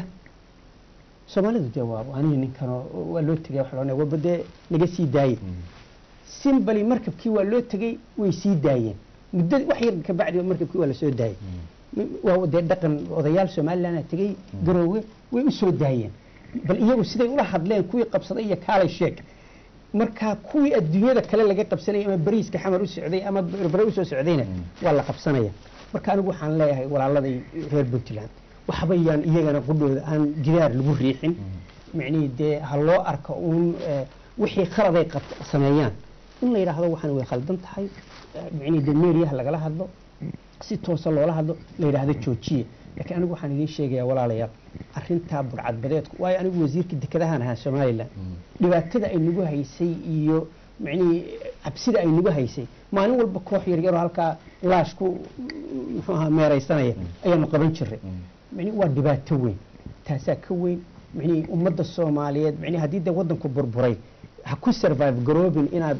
maraakiibta boobto ku survive garoob in ummaddii aad ka shaqayso inaad isu keento dabadeedna aad dalkii iyo ummaddii aad dhisto aad baa umahadsantahay maxamed yaasiin ismaaciil haddii aad arrintaa wax ku darayso arrinta horta waxaa cajiiba burcad badeedka maxay wax uga qabteen wax badan kama dhahay dee macnaha marka baana laga qabto waa naloo soo daayay waay hadduu leeyahay dee khayr allah sii dee haddii loo soo daayo ka xun yahay ma garan karo kuwa aan la soo dayn baan ka hadlay effortigii galayna ammaan baan u aqaanaa marka taa waa ku ammaanantiin intaa yar idin maan diidin hadalka ma wadaagin insha Allah anaa hadlaya marka arrintaa iyada horta waxaan ka oran karaa male dee arrintaa waa ku ammaanan yihiin wixii sameeyey effortigii galay iyo siday usoo daayeen si kastoo ay tahaba hortaa waa ammaan laakiin arrinta barakacayaasha caawa aanu ka hadlayn dadka reer dabcan Puntland wax ku gooni ama aha anigu Puntland waan ka soo jeedaa laakiin muwaadin Soomaaliyeed baan wax kasta oo dadka barakacayaasha loo sameeyo ama dhibaato laga sameeyo dabcan dad muslimiin baan nahay specific people nagama siinayaan lecture waa ognahay dadka qofka hadduu daciif yahay uu dhibaataysan yahay waanu ognahay boodarageed nin baa qaawana universal caawadatan aan fadhina laguma alifin maamaha horeetoo jirto harka labadiisa gelin weeye adduunyada marka mid baa qaawan baa nin maan marka horta arrinta saas weeye waxa marka muhiimka ee meesha tan ka maqan waxaa weeye Soomaaliya dawladeedii baa maqan systemkeedii baa maqan wanaageedii baa maqan dadka ugu horeeya taa wax ka qaban karana waa deegaanada nabadda ah laakiin deegaanada nabadda ah ee maamulka ka jiro ee ilaa hadda aan ognahay waa Puntland iyo Somaliland oo caasimadii labaad ay ku taalo inta ay leedahay anigu Soomaali ma ahay oo ay dafirayso haddii waxay dafiraysaa waxa ay yihiin adduunka oo dhanna Soomaali inay yihiin bay ogyihiin Soomaaliyana waa hal wadan oo qura dadka Soomaaliyeed iyagoo khiyaar isku darsadeen iyagoo khiyaar u bayna kala bixi karaan laakiin koox intay meel gooni ah fadhiisato dadku ma qasbi karaan Soomaalinimada ilaa ay soo socoto mushkiladda tan burcad badeedka waa soconaysaa mushkiladda tan maaragtay barakacayaasha iyo dadka la dhibaateynaya way soconaysaa qaranka Soomaaliya kaliya iyo qarannimada Soomaaliya uga bixi karnaa annagoo is wada gacan qabsana arrinta Puntland diyaar bay u tahay effort bay ku bixisaa dadkeeda u heelan dadkeedan ogoleyn marka arrinta tan faquuqa ama colaadda Soomaaliyeed mar walba la soo nooleynayo Soomaaliya waa meeshii ugu horeysay ee diyaarad lagu weeraro meeshaasna waxay ku tahay gobolada waqooyi bay ku tahay diyaaradii ugu horeysay Afrika calaamad bay ku tahay ma saarna Hargeysa ma saarna xasuuqyadii ka dambeeyay dhacay one specific xasuuq diyaarad aba saaran oo la doonayo colaad iyo qabaayil in ummadda Soomaaliyeed mar walba lagu soo kiciyo taa iyada meesha ay ka taagan tahay meeshii la rabay maadaama caasimad ay noo tahay magaalada Muqdisho in magaaladeena labaad lagu shaqeeyo waanu awoodi karnaa Soomaaliya Puntland iyo Somaliland oo yaraan waa ilaa 40% dhulka Soomaaliyeed oo Soomaalidu xagga isugu baydho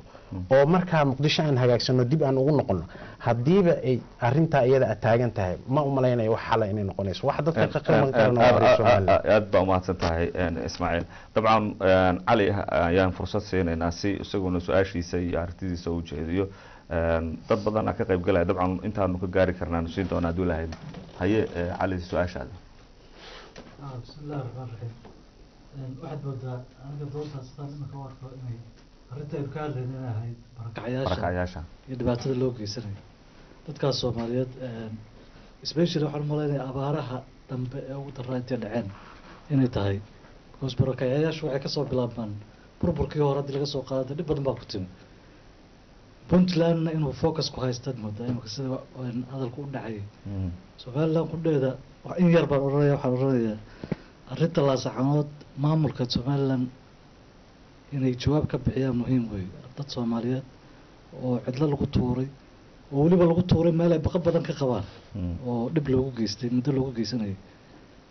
arrintaa ta puntlandna waxaan leeyahay puntland inay muranto ama ay tiraahdo waxaasi ma dhicin waxa dadka cabanaya waa dadka soomaalida ugu wanaagsanaa wey ee ugu dhibaatada yaraa marka loo eego beelaha soomaalidu ka kooban tahay marka been u malayn maayo inay ku cabanayaan dafiraaduna ma fiicna puntland iyo gobollada dhexe waxay sheegan jireen inay hoggaanka soomaaliyeed dadka ku faana ama maamulka soomaalida ay kasoo jeedaan laakiin maanta waxaad moodaa inay fadeexad iyo ceeb ay ka muuqato sidii loola noolaan kari lahaa dadkii weli ugu wanaagsanaa dadka ay martigelin kari waayeen dhibta ku timi waxaan leeyahay qaata qaladkiina arrimaha siyaasadda ah iyo arrimaha bini aadamnimadana kala saara in yoyoota kunama fiicno waxaa tala soo jeedinayaa puntland teedu way sahal bay noqonaysaa marka loo eego ta muqdisho kaga dhacday dadkaas barakacyaasha waxaa dhacday in lagu laayay in iminka ay ku dhibaataysan yihiin oo gaajo ugu dhimanayaan in daadad iminka warkii ugu dambeeyay uu sheegay in daadad ku qaadeen xoolihii adduunka oo dhan laga ururiyo billions ahna bakhaara lagu xaraystay oo ay lagu tagrifalayo maamulka dowladda soomaaliyeed sheeganaya ayaa tacadiga ugu weyn annagu waxaanu ka ashkateynaa united nationka iyo dadka iyaga iminka taakulaynta siiya puntlandna sharafta soomaaliyeed ha dhowraan ayaan leeyahay aad baa umahadsan tahay ninkaa kale odaga haddii aad su-aal qabto bismillah magacaygu waxa weeye cabdillaahi run ahaantii su-aal ma qabo laakiin aragti baan qabaa run ahaantii horta marka hore waxaan ka tiiraysanahay waan ka xumahay dhacdada ka dhacday xabar ee dadkii barakacyaasha loo geystay reerkii faamiliga ahaa ee t v-ga laga soo daay run ahaantii aad baan uga xumahay waxaan kaloo ka xumahay dhibaatooyinka kale iyagona sidaasi leeg ka dhacaya meel walba oy soomaalidan maxay ahaatay soo qaxda ay joogaan midna waan oga dhowaan baan wadankii ka yimid somaliland specially waxaan ogahay shacabka somaliland amba laascaanood ha joogo ama bowram ha joogo inay yihiin dadka qaxootiga aada u soo dhaweeyey arrinkan dhacay iminka ee maxay ahaatay laascaanood kolley shacabka reer laascaanood waa shacab jecel dadka masaakiinta inay wax u qabtaan waa shacab doonaya inta itaalkooda ah inta ay la joogaan inay soo dhaweeyaan waa dad og dhibaatada iyo meesha ay ka yimaadeen wax kasoo qaxeen arrinka run ahaantii mabaan aaminsan inayna dhacay laakiin kolley iminkaan ka daawanay t v-ga sidaa uu maxamed yaasiin u sheegay kolley waa arrin qalada weeyaan oo yani hati si yaroo qalada ku dhacay laakiin shacbiyan iyo dowla ahaan waa idinkaa markhaati ka abad waxaanu geysano kismaayo hadday noqoto kenya iyo hadday noqoto muqdisho waxaanu geynay run ahaantiina waxaan jeclaan lahaa dadka masaakiinta ah ee maanta qaxootiga ah in loo naxo oo la dhowro maxay ahatay bal isku dayo in naftooda iyo maalkooda iyo maxay ahatay ciridkoodaba loo ilaaliyo intaasaan maxay ahatay aad baa umahadsan tahay dabcan waxaanu gaari doonaa xagga talooyinka dabcan gabagaban uu jooga ninkaa odaga ah dambe magacaaga marka hore bismi illaahi raxmaan raxiim marka hore waxaan mahad u celinaa horta magacayga waa cusmaan sheekh cali abanuur haye cusmaan kolley dadka meeshaas ku haysta horta kuma jiro laakiin qof soomaali ayaan ka ahay kasoo jeeda gobolka banaadir oo reer banaadire ayaan ku tirsadaa horta marka hore waxaan mahad u celinayaa adiga oo nagu casuumay xawiil daahir ah iyo tiimka oo kula shaqeynaya universal t v oo say u dhan yihiin aada iyo aad baan idinka mahad celinayaa marka kalena waxaan tacsiyaalka ugu darayaa ardadii iyo waalidiintii iyo intii kale xasuuqii ka dhacay wakaaladii hargaha iyo saamaha ee magaalada muqdisho intii dhimatayna ilaahay uu naxariisto kuwii ku dhaawacmayna ilaahay caafimaad oo deg deg ilaaha siiyo waxaan kaloo weli mahad kale oo gaaran sii celinayaa dowladda turkiga oo ah dowladda keliya ee soomaalida maanta dhibka ku jirto oo aan yani aan dhihi karo soomaalida kale oo maamulada ka jira xataa ay xoogaa ay ka duwan tahay ama kuwa islaamka ah oo wadamada carabta ama muslimiinta kale dowladda turkiga aada u mahadsan yihiin waxaan rabaa inaan fikradeeda horta kusoo jeediyo anigoo oon waqtiga aan arrinta barakacayaasha aan usoo noqdo horta somaliland iyo puntland waa laba maamul jiro oo xaqiiqda marka laga hadlo waa dad ishabeeyey oo isxilqaamay oo dowlad samaystay midna ha yiraahdo somaliland hayo soomaali maba ka tirsani iyo mid ha yiraahdo aniga calanka soomaaliyaan sitaa oo soomaali baan ka mid ahay laakiin labadoodu waxay ku mahadsan yihiin sida ay qurux badan ay isu maamuleen oo wadankoodii ay ugu shaqeeyeen oo nabadgelid ay ugu soo dabaaleen laakiin waxaan aada uga xumahay mar walba dhibaatooyinka soo noqnoqdo oo laga sheego xaggooda yacni markii nabadda ay jirto waxaa laga yaabaa markay nabad jirto in waxyaabo badan inay qarsoomaan markaan kasoo qaato sida somaliland oo kale haddii qarax uu dhaco laa samax laa ilaahay uma gartee ama sida hadda kahor qarax u dhacay marka ugu horeysa waxaa laleeyahay reer koonfur baa qaraxaas geystay yacni taas waxay kutusaysaa xoogaa weli in caadifadii reer koonfur loo qabay inay weli sii jirto marka maadaama dowlad ay yihiin oon aada iyo aada ugu yani mahad celinayo puntland sidoo kale ayada markay oo dhibaato oo dhulkoodu ka dhaco waxaa laleeyahay dadkii bakool ama dhinac koonfureed ka yimid ayaa dhibkaas noo geystay marka dhibaatooyinka jira ayay ka mid yihiin maha qofka dhintay ama qofka la dilay ama qofka la dhaawacay oo keliya maha waa markii dhibaato dhacdo ayaa waxyaabo badan soo muuqanaya waxaan kula talin lahaa shacabka reer puntland iyo shacabka somaliland inay soomaalinimada ictiraafaan inay qofkii dembi ka galo oo somaliland inuu hadduu ahaado iyo hadduu soomaalida kale oo koonfur hadduu yahayba in si cadaalad ah yani loogu qaado dembiga wadanka aan joogno ee UK ama wadamada kale oo horumaray caalamka waxaa ka dhaco dembiyo badana ka dhaco xataa waxaa laga yaabaa dad soomaali ahayn xataa dembigaas inay wax ku leeyihiin waana soo aragnay oo qaraxyo badan hadda oo soomaali ka qayb gashay ama dhibaatooyin ay ka qayb gashay jiro laakiin haddana lama yidhaahdo soomaali oo dhan baa dembigaas gasho oo guryaha soomaali lama garaaco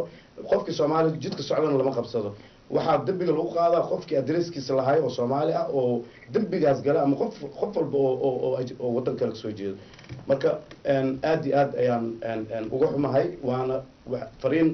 ayaan u jeedinayaa mar walbo dhib dhaco waa inay kelmadda ay iska daayaan reer koonfur baa dhibkaan loo geystay marka magaalada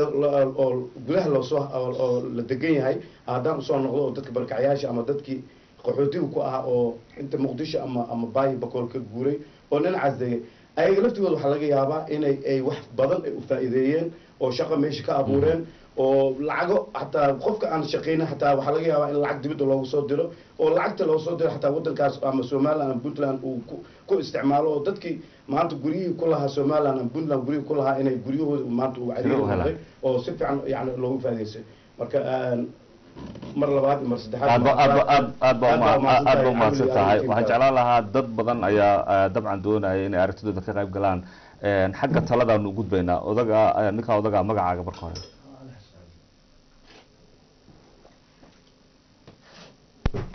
bismillah bilowga markii waa ku bilaabay si diblomaadkana loo hadlaa dib raba xal in la gaaro waxaan uga hadlaynaa waa qadiyad soomaaliyeed wey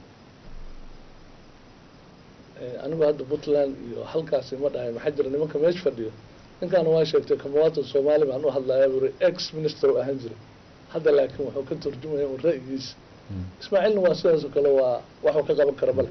laakiin waxaan u baaqayaa qolada telefishinada naga eeganaysa ama dawladaha puntland iyo waqooyi iyo tan dawladda somaliland iyo tan koonfurta ka jirtaba yani dhibaatadaas maanta dhacday dhibaatada maanta dhacday oo gaboodfalka oo dadka bini aadamka oo walaalahood oo soomaaliyeed loo geystay ama mid la musaafiriy ha noqoto ama mid la qabsada ha noqoto ama mid cunada laga qaatay ha noqotee in wax laga qabto marka talada meesha waxaa weeye inaan la iska indhisaabin oo in aniga saas miyel inaad difaac iyo waxba la gelin dadka waa dad berrinta haddii ay kaa uu wanaagsanaa xumaado kan ugu baahnaan doona marka xalka wuxuu ku jiraa warnimo saan tala ma ahane maxaa lagu xallin karaa hadda cawilo adigu naftirkaaga haddaad soo dayn lahayd cabdisalaan harari barnaamijka uu kasoo dayay kufsiga si toosa oga hadlay nin wariya oo madax banaan ah oo BBC 4 ka socda tagay channel 4 oo guri u galay waa la turjumay ayadoo turjumanay ku taala cabdisalaam waa telefishinka laga sii daayay ha marka waxaasoo dhan xaqiiqo maaha miya ma beenaan ka sheegayna wixii waadix oo la arkay ninkan hadda telefishinka ka hadlayay oo laascanada arrinteeda ka hadlayay ma waxa la qarinaya marka ismaaciil waxyaabo badan buu maaragtay si dadban oga hadlay marka waxaa wey wixii xaqiiqada in laga hadlaa fiican dhibaatadaa dhacday marka sidee looga bixi karaa waa ina ka hadalnaa adiga cawil ahaana waxaan kaa codsanayaa markii aan barnaamijka hadlayno maadaama waqti cariri yahay ajenda haddii laga baxa inaad dib ugu soo celiso maadaama adigu guddoominayso taa waa qodob marka waxaan leeyahay gabadfalkan iyo dhibaatadan dadka loo geysanayay ee kasoo kacay baay iyo boqol iyo shabeellada hoose ilma adeerayaal oo soomaaliyana walaalana haysaan loo dhaamo dadka dhaqan ahaan haddii laga soo bilaabo 19th century waxay ahayn gurigooda loogu tago dadkii soorigi dadka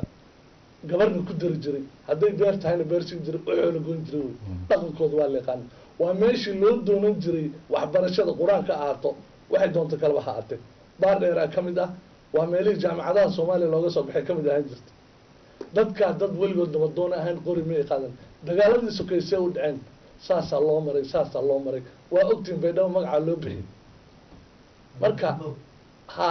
waa la yaqaana taarikhda dhan baa qoraysa marka ma aha in maanta o dhan aan meeshii saaraano dadka dhibaatada hadda u badan ay gaarto waa ayaga marka nin oonayay xaaskiisa halkan lagu haysto caruurtiisa ku duloonayso inaan maanta aan si kale u hadalno aan arrimo siyaasadeed iyo waxaan loo jooga ka hadalno war waa soomaali cidduu doona ha u dhasho wuxuu doona ha u dhasho ama puntland ha u dhasho ama somaliland ha u dhasho ama digli mirifla ha u dhasho in loo damqado ummadda dhan ay u kacdo laakiin hadda dadka qaarkiis waxaan arkaa in la daafacay xaabsidaa saas yiriyo ma ahayn inuu yiraaha iyo war waxay shaqo kuma leedin xaabsida waa nin xildhibaana oo meeshaa ku jira ra'yigiisa iyo wuxuu ka hadlaya awoodiisa iyo wuxuu ka hadlay iyo wuxuu arkay laakiin waxaan la qarin karin oo aan siyaasad geli karin yaa meesha yaallo oo maxaa xal u aragtaa xalku waxaa weeye hadda waxaan kasoo qabanaynaa tan muqdisho ka dhacdo kale dowladda federaalka kumeel gaarka ayadaa mas-uuliyad qaadatay kullukum raaci wa kullukum mas-uulan raaciyata hal waa xadiis nebi ah ma beenaan ka sheegaynaa qof kasta oo mas-uul ah oo mas-uuliyadiisa waxa loo saaray adiga cawil ah reerkaaga carruurtaada caawil garis kula jooga adaa ka mas-uula wixii ku dhaco adaa lagaala xajoonaya marka dowladda federaalka kumeel gaarka baaq dheer iyo fariin dheer ah annagoo codkaas ku hadlayna ayaan u gudbinaynaa waxaan leenahay maxaa jira cabdisalaan harire markuu warbixinaya ninka wariyaha madax banaan wuxuu u tegey guddoomiyaha gobolka u tegey gobernatoraha tardara ka mid ah waxba kama qaban karnu yiri wasiirka arrimuhu u tegey waxba kama qaban karna yiraaheen gabadha waxaa loo tegay human rightska waxba kama qaban karna yiraaheen intaba waa ku taallaa waxa anigu aan sheegay maaha marka waxaa leedahay maxkamadda lasoo taago dadkii dembiga marka dadkii ayagaad mas-uuliyad qaatay dowladnimo sheegtay yaa la dhihin dowladda soomaalida ma arag maalin wax laga dooda halkan dowladda taagta daran hadday taagta daran tahay markii mucaawanada la doonayo isaga yusuf waa wadanaysaa waa wadanaysaa waa wadanaysaa su-aalaan ku weydiinaya su-aasha inta basarta dhamaysto muxuu ahaa markii dowladda ay wax dooranayso ama united nation toogayso oo waxyaabo jeedsanayso waa dowlad laakiin markii ay dhibaato dhacdo waa dowladda taagta yare waxba ma qaban karta waxaasa la yihaaho marka macquul maaha shaati dowladeed inaad gashato oo mas-uuliyadiina aad qaadato kitaabna aad marto dadkii aad matalayso constitutionkooda aad ka matalaysana aad been u sheegto macquul maaha marka dowladda federaalka kumeel gaarka xildhibaan ha ahaado guddoomiye gobol ha ahaado meeyarka magaalada ha ahaado madaxweyne ahaado prime minister ahaado wasiir ahaado waxaan u gudbinaynaa in arrintaas si degdeg aad si degdeg waxa u qabtaan ayagaa mas-uuliyadda tagtag cabasho badan baa ka timid wallaahi waxaan runta idin sheegayaa intay gabadha masaakiinta oynayso oo yarkaa yara masaakiinta oo soomaaliga ilmada ka daanaysa weligeedna xalil la gaarin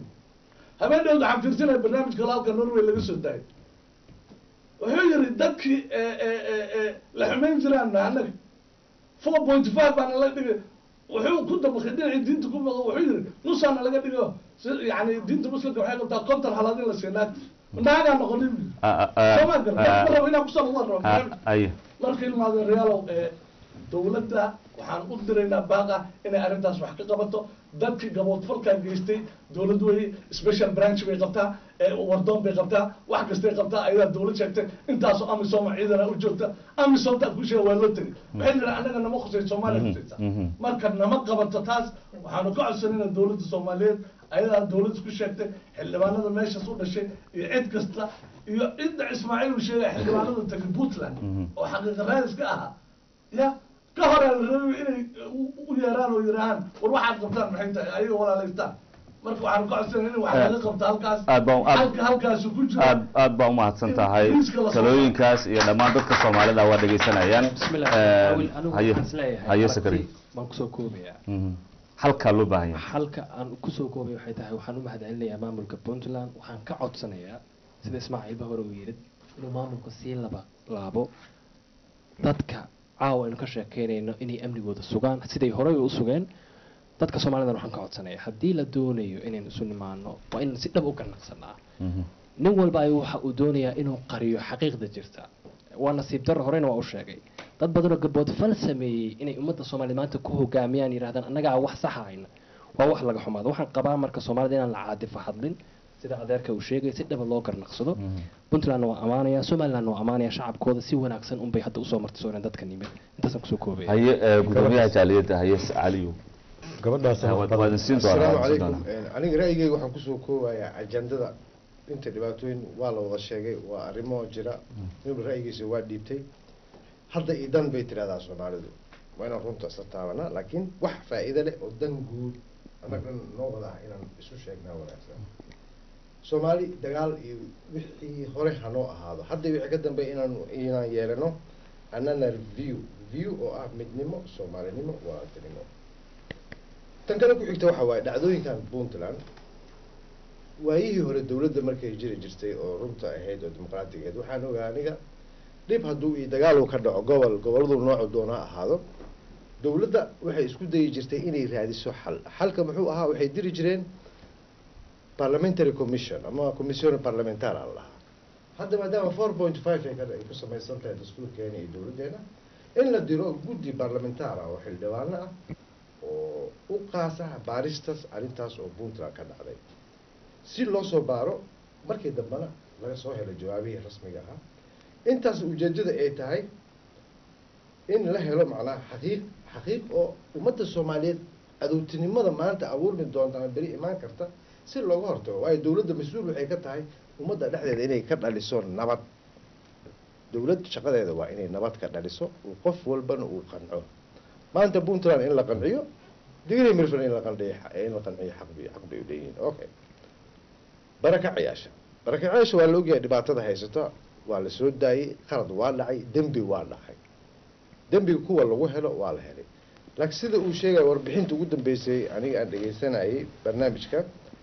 ra-iisul wasaaraha wuxuu leeyahay xerooyinka qaarkood waxaa noo joogaa ciidan boolis ah tiradooda ay dhan tahay 150 ilaa 200 waxsaas la mid ah haddii ciidamadaas ay ku yaryihiin tiradooda aysan sugi karin ammaanka aniga waxaan qabaa dowladda inay ku jiraan niman u dhashay deegaanka oo gobolka koonfureed ee reer degel iyo mirsula ka buuxaan ha adeegsadaan ha uga dhigaan niman iyaga ilaaliya dadkoodii hadday dowladda amnigooda sugi weysay dowladda waxaa ka mid ah dad digili mirifla ha loo diro ha soo baaraan ama waardiyi ha u noqdeen marka shaqada ay hayaan wax kale maaha dowladdana ha ilaalishaan dowladdan ilaalinaya macnaheedu waa shacab hadduusan jirin dowlad ma jiri lahayd marka intuba waa laisu baahan yahay sidaasoo kale waxaan qabaa in mar walba la ilaaliyo nabadda iyo walaaltinimada iyo jiritaanka ummadda soomaaliyeed waan mahadsan aad baa mahadsantaha caliyo dabcan conclusionka amaba gabagabada barnaamijkaanu joognaa kelmadaha ugu dambeeya maxamed yaasin haye gabadhaas haye waa jeclaan lahaa inaa gabagabaynayo bismillahi raxmaan raxiim anigu wax kale kuma soo gabagabaynayo waxaan ku gabagabaynayaa horta ilaahay ummadda soomaaliyeed meel kastay joogaan ilaahay dhibka hayaa ilaahay ha ka dulqaado waayo waa wax foolxun maanta waxaa dhacaya meel walba oo dee dhulka soomaaliyeed ka mida somaliland aad baan shacabka somaliland ugu mahadnaqayaa dee sida ay usoo dhaweeyaan dadka walaalahooda ee usoo qaxay waana alxamdulilahi rabbilcaalamiin haddii maanta caawa halkaa laga tabtay ay noqotay un incidentkaa yara ka dhacay laascaanoodna duruufteeda waa iskala socota marka waxa weeye arintaana kolley iyo kolley micnihii dee waa wax laga xun yahay anigayga aad arkaysaan micnihii dee waa tv-gan ka arkay aad baan uga xumaaday runtii waayo waxaan ogahay dee dadka la masaafurinayay inaanay ahayn micnihii dad soomaaliyeed waxaa la masaafurinayay waxa weeye wadamada jaarka waxaa nooga yimaada arrintan kale micnihii dee dadkan gobolada puntland ka haysto ama xamar ka haysta shaqsigayga opinionka weeye oo anigu shaqsi ahaan baan u hadlayaa dowlad u hadli maayo dowladda soomaaliyeed iyadaa ka mas-uula shacabkeeda waa wax aada looga xumaado 2011 1991 baynu ogeyn micnihii dadka dhibaatadii loo geystay 2011 in gabarh soomaaliyeed micnihii lagu kufsado ninkeedii horteeda oo wax laga naxo waana waxaan ilaahay saamaxayn waana waxaan ilaahay ku nabadgelinayn dadka degan muqdisho haddaanay ka guban oonay ka mudaharaadin oo aanay ka dagaalamin waa waxaan ilaahay ka dulqaadi doonin cadaabta adduunyada waxaan kusoo gabagabaynaya walaaladay muxuu ahaa qoladan aanu jaarka nahayna waxaan leeyahay mas-uuliyad muujiya mas-uuliyadda ilaahay aakhira waa idin kala xisaabtami doonaa ilaahay xabaal la geli maysid reer hebel iyo reer hebel xabaasha waxaad la gelaysaa camalkaaga soomaad garan qofka soomaaliyeed waxaad ku samayso ilaahay fi yowmin min alayaam wuu kaala xisaabtami doonaa marka waxaan leeyahay dadkaa jilicsanay idinka idin yimaadana micnihii wax ka qabta oo taakuleeya waa waajib insaaniya arrinta burcadbadeedkana ummadda soomaaliyeed oo dhan bay dhibteen naga qabtataa aad baa umahadsan tahay maxamed yaasiin haye ismaaciil anigu waxaan qabaa insha allahu xalka soomaaliya inuu ka bilaabanayo kuna dhammaanayo qarannimo soomaaliyeed oo la helo yani jirka bani aadanka waa isku dhegan yahay adigoo dhegtaada ku xanuunayso yani lugahaaga caafimaad ma qabi karaan adoo dhan baa jiran midnimada soomaaliyeed waa inaynu isugu sheekaynaa ku gamacnaa kusoo toosnaa in soomaaliya ay hal tahay inta soomaali la kala qubqubayo ama dowlado kala sheeganayaan kala duwan xal ma imaanayso marka mashaakilaadkan hadda aan arkayno waa wax qarannimadii soomaaliya markii duntay kabacdi la arkayo yani xalka waaba sahlan yahay ka hor ma jirin sida walaalkii sheegayay nin xaaskiisa lagu horkufsaday ma jiri jirin maybe dagaaladii markay bilaabanayeen oo kaleeto oo xataa ama dowladii daciifaysa kubi inay incident noocaas dhacday laakiin markaan dowlad saxa ahayn waxaas ma dhici jirin waxaas waxaa uga badbaadi karnaa maaha dadka soomaalida meel kastoo joogaan ama hargeysa ha joogaan ama boosaaso ha joogaan ama xamar ha joogaan waa dad isjecel waana dad hal jinsiyada waana dad walaala ah xumaantana neceb wanaagana jecel waxa sameynaya waa nin xumaan rabay inuu awalba sameeyo fursadna u helay system adag iyo amnigii oo daciif ah marka dhibaatadu geysan lahayo dhan taasuu kaga faa'iidaya haddaan doonayna marka in aanu dhibkaasi ka baxno dowladnimadeennii aanu dib u baarno aynu isugu sheeg